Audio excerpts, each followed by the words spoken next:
Hey, what's up, everybody, and welcome to your Thursday edition of the Post Up with David Grubb. I am your host, David Grubb, and I have heard your feedback. I have understood the assignment. You guys don't want to hear any more about any potential Zion Williamson trades, and I will stop talking about them unless we get some type of actual movement where someone close to the team or a national reputable source says that a trade is imminent. I will stay out of the Zion Williamson speculation, even though I have made it clear that I don't think the Pelicans will trade Zion Williamson, and I don't think the Pelicans should trade Zion Williamson. But I'm going to give you some news that actually supports that stance. So if you were paying attention this week, Will Guillory of The Athletic put out a new article and says it's very unlikely that the New Orleans Pelicans will trade Zion Williamson before the start of the 25-26 NBA season. He noted Zion's appearance at the team's representative, at the NBA draft lottery, says that was no accident.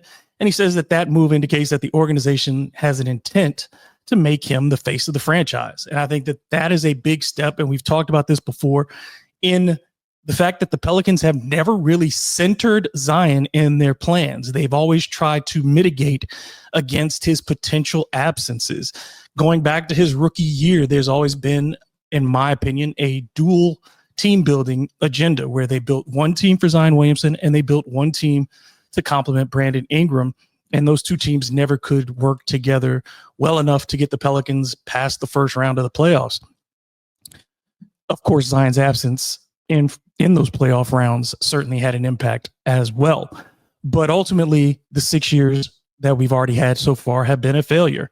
So this is a shift for the Pelicans that they are going to push Zion completely to the forefront with all of that entails, not just being the star and getting your way and having the attention, but I think the responsibilities as well are a big part of what Joe Dumars is trying to put on Zion Williamson's shoulders, and hope that a young man who has become a father recently, that showed last season a dedication to his physical preparation, staying in shape for all the games that we did see him available. Even going back to the start of the season, he looked in great shape and never really got out of peak condition as far as we could see.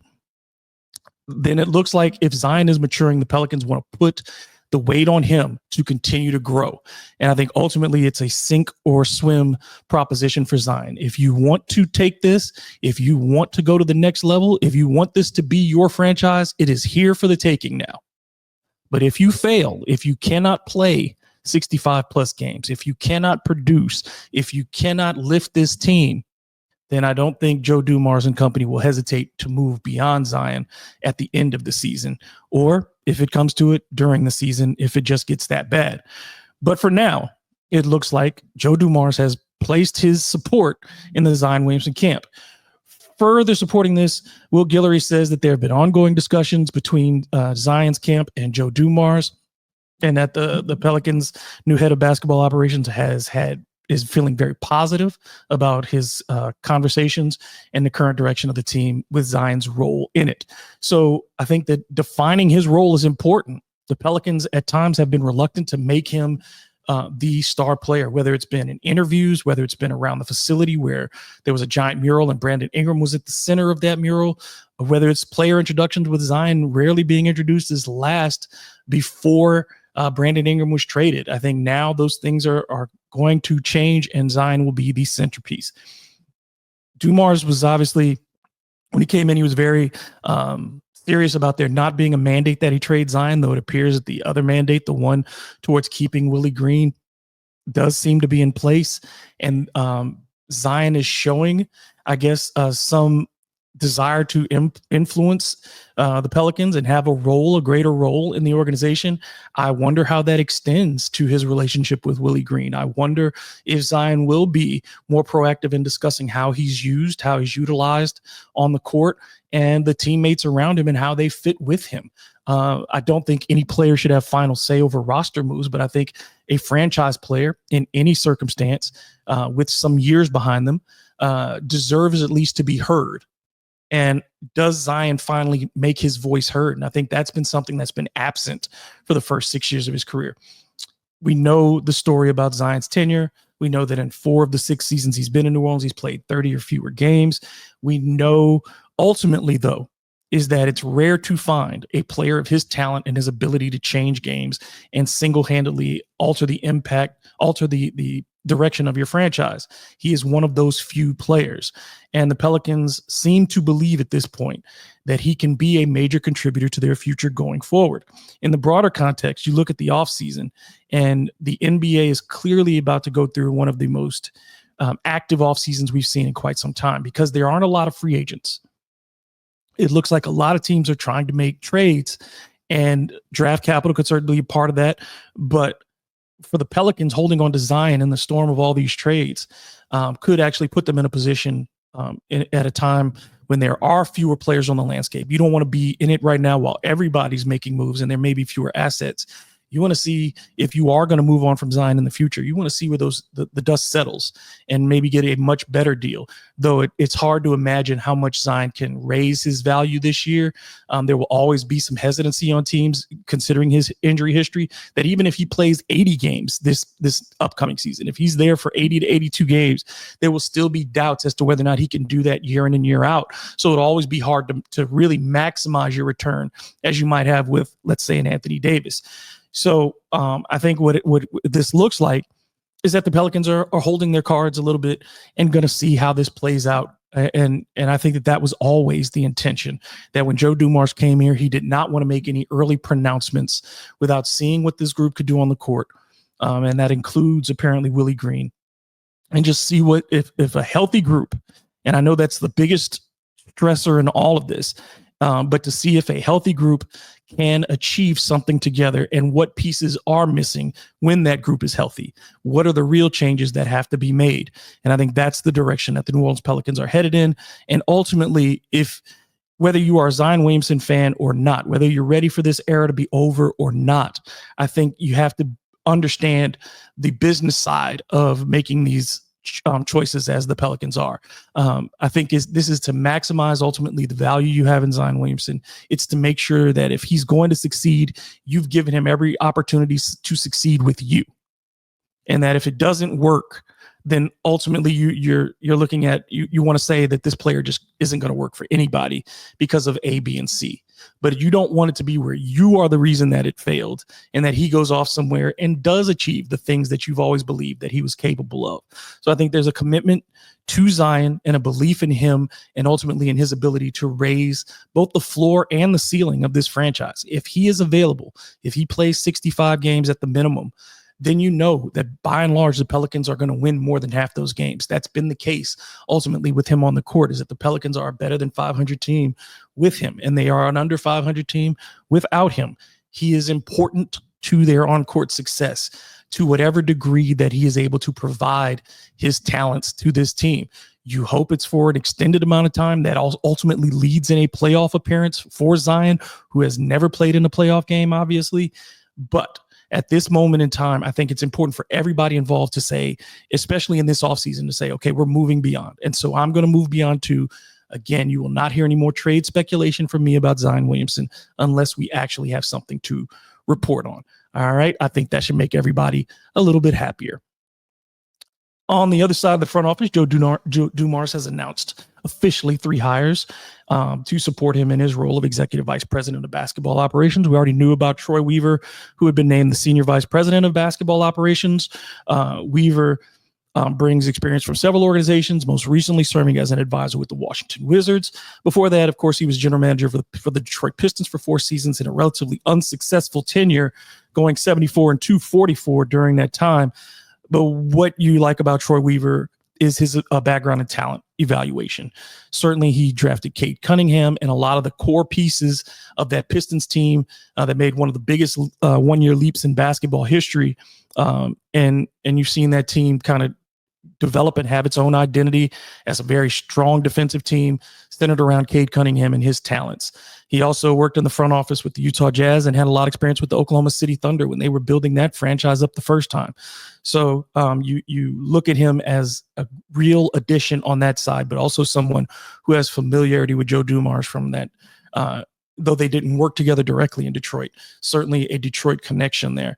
The Pelicans also hired Jason Hervey as the director of player personnel. We talked about that one previously. Hervey most recently served as an advanced scout for the Portland Trail Blazers, also working with the Minnesota Timberwolves and Phoenix Suns. He also got his start with the Pistons, working as a video coordinator while Joe Dumars was in charge in Detroit. The newest addition that was just announced yesterday is Davis Smith, who joins the Pelicans as the basketball operations manager. We'll see what that entails. We'll find out more details about what his role actually is, but he does have New Orleans and Michigan connections. Number one, he is the son of former NBA All-Star Steve Smith, who played for the New Orleans Hornets back in the 2003-04 season. Steve Smith played a lot of years in the NBA, came out of Michigan State as the next Magic Johnson, played for the Miami Heat, the Atlanta Hawks, the San Antonio Spurs, and the Portland Trail Blazers. Was a guy who won a lot of games in the NBA, played at a very high level. His son, Davis, also went to Michigan State, finishing up his college career in as recently as 2024. So this will be Smith's first front office job. And certainly he does not have a lot of experience, but he grew up around the game, has a strong basketball lineage with a high level program where they value things that Joe Dumars really values, like toughness, high basketball IQ, the willingness to work hard, those types of things. You come from a Tom Izzo endorsement, that means you're probably going to be the kind of guy who works very hard and also gets the most out of your talent. I don't know what this role is, so we'll see how much of an impact he has. But again, this is somebody that Joe Dumars has to be familiar with in some way or form or fashion. Steve Smith, a Detroit native, his family obviously from the Michigan area, his son going to Michigan State. This is common now for Joe Dumars.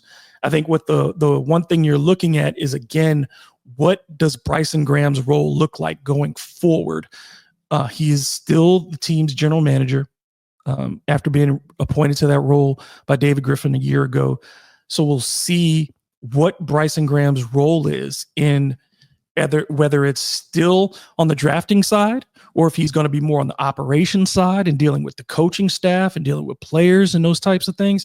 Because it seems if you've got a heavy amount of people now on the talent procurement area, a lot of people whose backgrounds have been in that. So is this for an opportunity for Bryson Graham to expand his role as far as what he does within the organization and not necessarily focus as much on talent, but also focus on the on-court product as far as the coaching staff, whatever, how to build this organization up, how to make it a more of a 21st century basketball operation. So we will watch those moves and see how they impact the Pelicans in this upcoming season. Let's move on to what folks are really concerned about in the short term, and that's the NBA draft. It seems as if consensus is coalescing around 3 players for the New Orleans Pelicans at that 7 spot, though I imagine that there will still be a lot of movement on draft night. Expect a lot of teams to be making picks for other teams as these trades that we've been talking about start to materialize. So there could be a lot of movement within the top 10. As we've already imagined, whether it's a Giannis Antetokounmpo move, whether it's a bunch of other smaller moves throughout the league, these top 10 picks could be in play for a number of reasons, including the Pelicans pick at 7. But for the sake of today's discussion, we're sticking at 7, and the consensus is around 3 players in particular: Kaman Malawak of Duke, Kon Knipple out of Duke, and Jeremiah Fears out of Oklahoma. We've discussed all of these players. And you start with Kaman Malawak again, because I think he's the one most closely connected to the Pelicans on most boards. And you know, the argument against him is that he's another project. But you saw the dramatic improvement of Yves Missi from training camp, from summer league to training camp, to the first game of the season to the end of the season. No one would have expected Yves Missi to be an all-rookie second-team selection at the start of last season. But he turned into a very reliable young big in this league. That doesn't preclude you from drafting another. I think one of the adages that goes in the NBA is you don't draft for need, you take the best basketball player. And if Kaman Malawak is the highest rated ball player on the Pelicans draft board at 7, they should take him. Because the ability to anchor a defense that has never had an anchor. Even Anthony Davis, as great a defender as he was, he wasn't as much a rim protector as a shot blocker. teams would still attack the rim because AD is at the time was still relatively slight. He's gained more weight over the last few years, but while he was with the Pelicans, he was still relatively slight. You're not getting that with Kaman Malawak. You're getting 7'2", 250 pounds. And if the minimum, and this is where people are putting his floor, and draft experts can be wrong. Certainly they have been in the past. But if you're getting at the minimum defensively, a Rudy Gobert level defender, if that's who you're getting at that type of thing without an offensive game, and though experts believe that he can't expand his offensive game, that he has good touch around the basket and a good shooting form, if those things are the case and he's allowed to expand his game on the NBA level, then you're looking at a very exciting prospect as your center. And you can either continue to develop Yves Missi as the primary backup in that situation and find another veteran in order to bolster that position a little bit further, moving Carlo Makovic, as I've suggested, to the power forward position and allowing him to be more of a stretch four for you because he just doesn't defend well around the basket. He doesn't play like a center. So I think that if you can move him out to that area, then I think you're fine. And if you want to move on and use Yves Missi as trade bait to get better in other places, like the point guard position, like the shooting guard position, if you want to add depth to those spots and you need to throw in Yves Missi, then I think you feel comfortable with that, knowing you have Kaman Malawak on your roster because he's somebody who defensively can come in from day one and have an impact. He rebounds at an exceptionally high rate. Don't look at the averages. I've told you this before. Don't look at the averages, look at the rebound rate. And his is comparable and better than some of the top rebounders in the NBA last season when you look at what they did in their 1 year of college. So Kaman Malawak, I think, is a good pick at 7. If that's the highest rated player. The other player, Kon Knipple, you like him because his game is the most NBA ready. He can come in on day one and allow you to play NBA offense with him. He's great in pick and roll. He is a knockdown shooter. You just have to find him opportunities, and he can do that. He has a high basketball IQ, is a willing defender, and a willing passer. He feels like the most seamless transition of this trio from college to the NBA. You don't have to teach him nearly as much. He's going to have to get acclimated just like everybody else. He's going to have to get physically stronger. He's got to work on his quickness. He's going to have to work on his mental quickness and just understanding the speed and the pace of the NBA compared to what he played in college. But his game is the most NBA ready of the three, and he brings in that ability to shoot the basketball, which is something that is always valuable in the NBA. Third, Jeremiah Fears. You can go check back previously. I discussed him at length.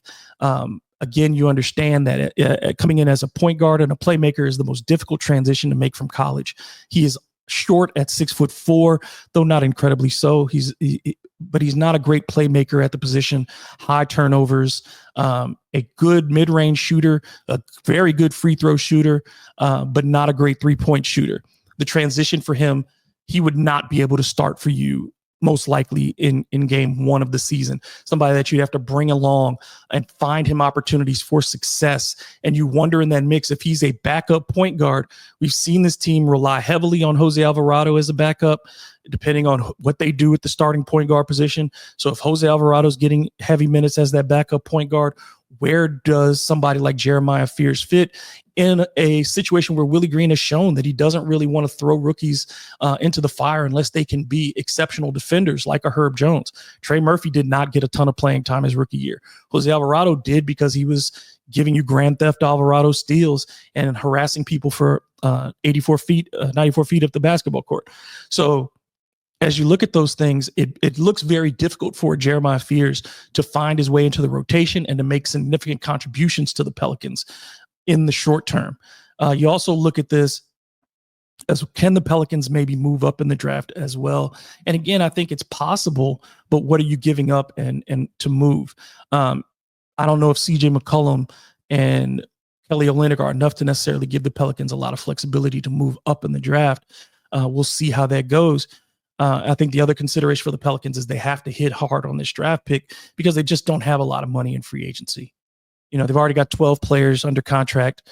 They have 2 team options on Elfrid Payton and Brandon Boston, which is less than $6 million combined. It's about $5.5 million, I believe, for the 2 of them for next season. So, you know, that's not a significant amount of change. Lester Quinones is on a 2-way deal, so that's not really important to you.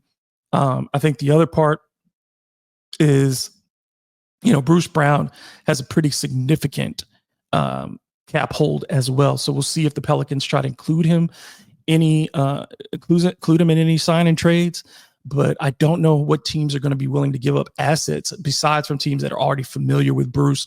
Let's say the Denver Nuggets or the Los Angeles Lakers, the two of the places that he's mentioned himself as being interested in. I don't know if either one of those teams is willing to give up an asset to acquire Bruce Brown. Maybe they are. But what would that sign and trade look like? We'll have to see. I don't think that Jeremiah Robinson Earl is going to be back either. I think he's somebody who the Pelicans can call if they need to break that glass on an emergency and bring him back. Certainly Willie Green liked him and played him extensively earlier in the season. He found himself kind of out of the rotation at the end of the season as Carlo Makovich started to pick up minutes. So I don't think that there's really a place for Jeremiah Robinson Earl on this roster. We shall see. And as more reports come in from the draft, we'll find out and see where the Pelicans may be leaning. But as always, the Pelicans need to hit a home run with this draft pick. I don't care if it's at 7 or 17 or 71. They need to find someone who can contribute this season. All right, lastly, before we go, I do this, and I've done it on all my platforms. It goes back to 2019 when I first started Hard in the Paint on the radio on WODT. And today is my daughter's birthday. She is 17 years old, Natalia Grubb. She is 17 years old. And the reason I do this is because there's an intertwining between her birthday and my love of basketball.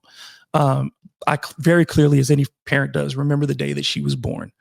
And I remember driving from Baton Rouge, where I was living at the time, to New Orleans to take my ex-wife, my wife at the time, to the hospital. So that night, while we're waiting for the hospital to decide if they were going to send us home or if they were going to go ahead and deliver that night, if they were going to perform, scheduled C-section, and we were waiting on the TV. The Lakers are playing the Spurs, and if anybody knows me, they know that Kobe Bryant, from 1995, when I first saw him in high school, to the end of his career, he was my favorite basketball player. The Lakers playing the Spurs in the playoffs, and the game is going on. And I tell my wife, I'm like, if the Lakers lose tonight, if Kobe loses, you can't have the baby because that's bad luck. So we may have to wait till tomorrow. And she's like, of course, she's not having that. But the game ended before her birth. The Lakers won. Kobe had a big night. Lakers beat the Spurs, went on to the NBA Finals. And Natalia was born shortly thereafter. And I named her Natalia after Kobe Bryant's oldest daughter, who is also named Natalia. They're spelled differently, but I named her after his oldest daughter because I just thought it was a great name, and it means gift, and I thought of my baby girl as a gift. Kobe played 3 times on Natalia's birthday, and the Lakers went 3-0 in those games. So I always felt like there was this connection between them in that regard. And during Kobe's last season, I was interviewing him in the locker room, and as we were walking out, I mentioned to him that my daughter was named Natalia, and that I had named her after his daughter. And he offered to give her a quick message, and I still have that. And it's one of the kindest things that an athlete has done. He just shouted her out and told her to be good and listen to her mom and daddy, and that, and he gave her hugs and kisses through the phone. And she has that message, and I have it as well. And it's one of those things that she loves.